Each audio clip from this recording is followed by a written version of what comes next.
Hey guys, what's up? My name is Ronan Vico. In this video, we're going to talk about dynamically number of steps in approval flow. Let's say that you have a flow that when the requesters create an approval request, the manager need to approval. So here is the first step, the first level of approval.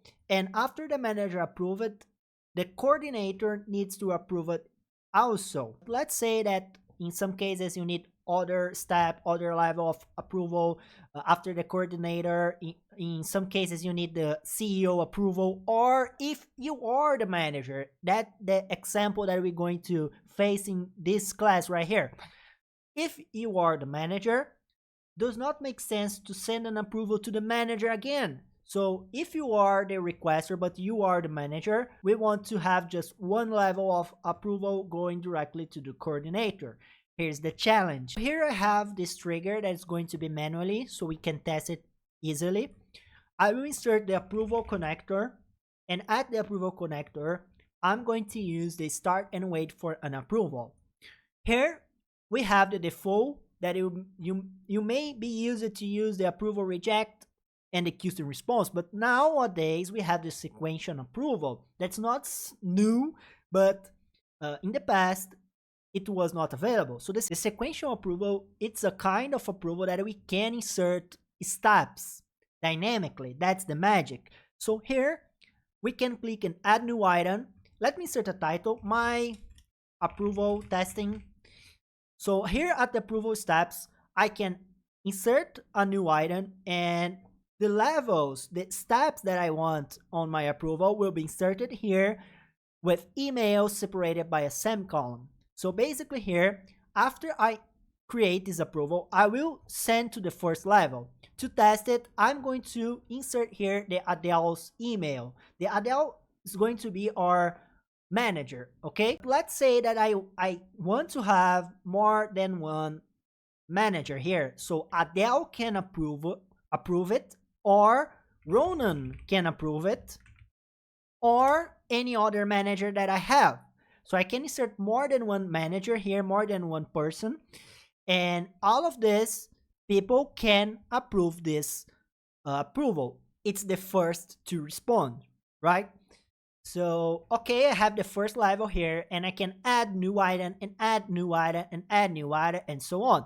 So basically here I can insert all the levels, all the steps on my approval. In my case, like we saw on the image, I have the manager, and after the manager I have the coordinator. So here I'm going to insert other email, the Grady A email. Okay, so let me insert here Grady A.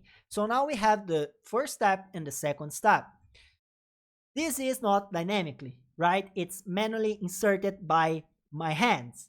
I hard coded the emails here. So here's the magic. When you have this button, we can switch the input to an array. So when I click here, we can see what exactly expression the connector received. In this case, the approval received an array of objects with the property assigned to. And we also have the order. That's important. The order, the sort order of the array will be the steps. So this is the first on the array, so this is going to be the step number 1. This is the second one on the array, so it's going to be the second step.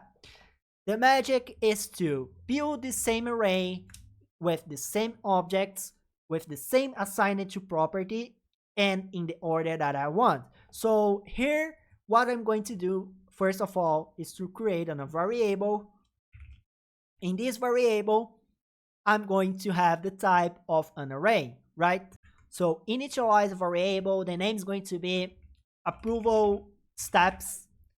I'm going to change the type to an array, a blank, an empty array. And after initializing it, I'm going to append to that array. So I'm going to write a variable again so I can find a variable connector. And here I can select the action append to array variable. So I want to append to the array a new object. What array I want to append? I want to append to this one with the value, and the value is ready right here. So I can copy and paste it. Basically, it's an object with the property assigned to. The property assigned to from this object is the type string. So this right here in the pink color, it's a string. So I have a property called assigned to in this object that is the type of string, right? I appended the first level. So appending the manager step. And after this one, I want to append it again. But now I want to append the coordinator, right? So I'm going to click here, append the coordinator approval step to the approval step variable, and I can copy from here because it's easier. So it's appending the object coordinator approval step. Here's the magic. Like I said before, I can have multiple objects. I just need to insert in the order, in the sort order, into the array, and it will be our approval steps. I will change all of this to my variable that I just created, approval steps. Here in the details, I can write detail to the approval and so on. You can insert more, a link to the approval itself, description.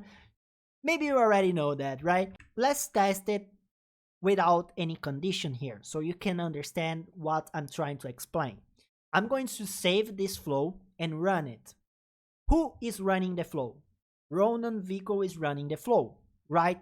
I am a manager. Like I said here, I am a manager, right? But I want to show to you the flow running without any condition. So I'm going to click test it manually and continue. Let's wait.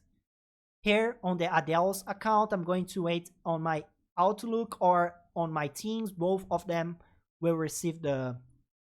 Here's it. I have an approval that was requested by Ronan to Ronan and Adele, and the last step is Grady.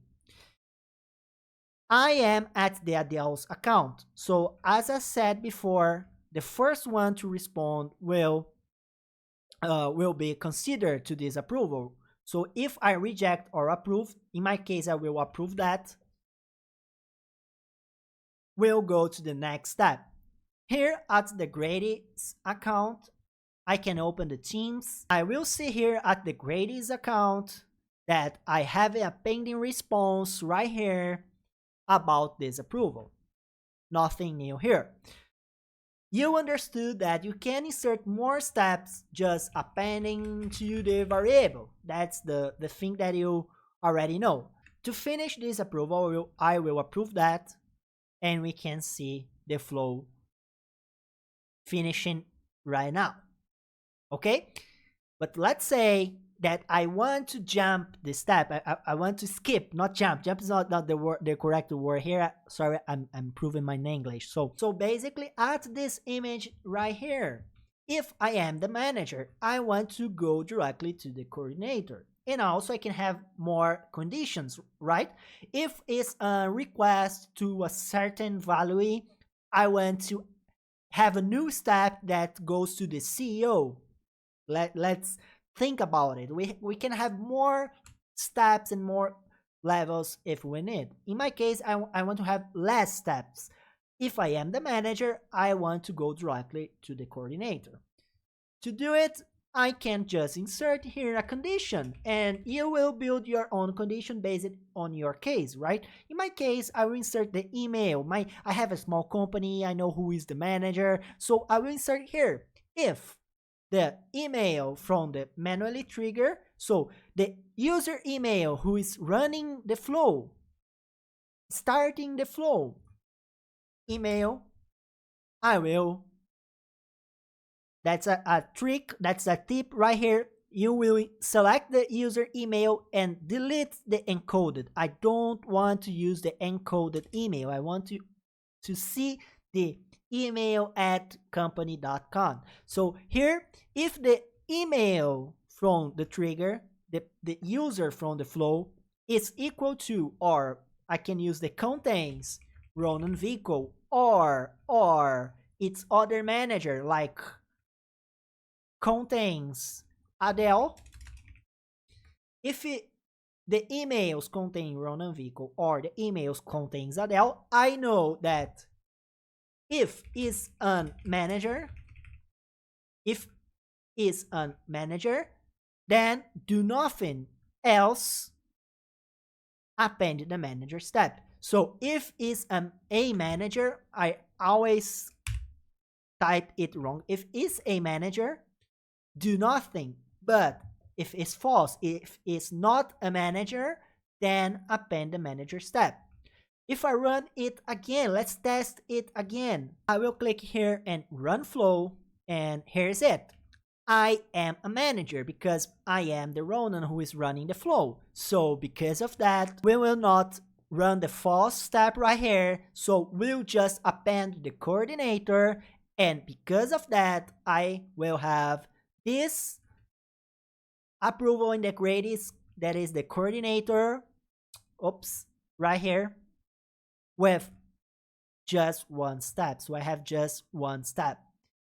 We just need to have an array of the object that have the property assigned to you in the sort order that you need, and you can manage that, inserting more steps or deleting the steps that you do not need eventually. I can insert more conditions, right? I can insert if the email is from the coordinator, so do not ask for approvals. Go directly to the following actions here that we do not have. It's a blank flow, but I know that you already understood, and I will finish this video right here. I hope you guys enjoyed this lesson and the knowledge that I proposed on this video. Thank you so much for watching. If you watched this video to the end, hit the thumbs up and write down below your feedback and write the word glass. I have a glass on my hand, so write the word glass on your feedback so I will know that you watched the video completed. If you want to learn more about Power Platform, I have a discount on the best Power Platform courses. So the first link on the description, you can use my coupon code to get a huge discount. And if you need any support on Power Platform, Microsoft developments, or any help on digital transformation, you can send us an email. Our email is also at the description. Thank you so much for watching. Please share this channel, hit the thumbs up, and we see you in another video, in another class, and please consider to subscribe.